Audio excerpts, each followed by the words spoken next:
د احصایې او معلوماتو ملي ادارې په ولایتونو کې خپلو ادارو ته واک ورکړی چې له دې وروسته خلک کولی شي په تذکره کې د نوم، تخلص او 3 کالو پورې عمر د اصلاح چارې په خپل ولایتونو کې ترسره کړي.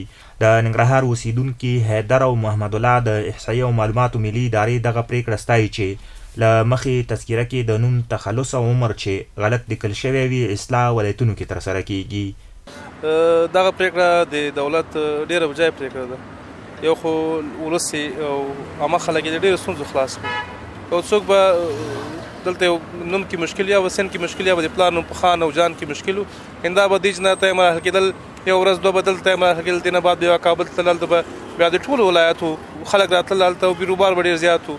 نو د ځای مشکل و، بعضې زنانه به وي او خلک به و د وخت ضایع کېدل او هلته په کارمندانو باندې فشار ډېر زیات. نو داسې دا پرېکړه یې کړې ده چې دغه صلاحیتونه یې ولایتي ریاستونو ته انتقال کړي دي.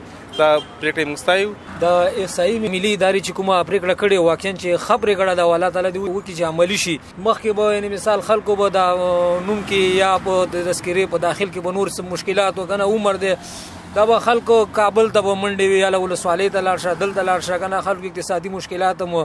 نو دا یو ښه پرېکړه ده چې دا خدای دې وکړي چې عملي شي، د خلکو مشکلات به حل شي. بلخوا د جلال آباد ښار یو بل اوسیدونکی عبید الله سیرت د احصایې او معلوماتو ادارې له کارکوونکو غواړي د نوم، تخلص، ولدیت او عمر لیکلو کې دقیق او ځیرک واوسي چې راتلونکي تذکره اخیستونکي له ستونزو سره مخامخ نشي.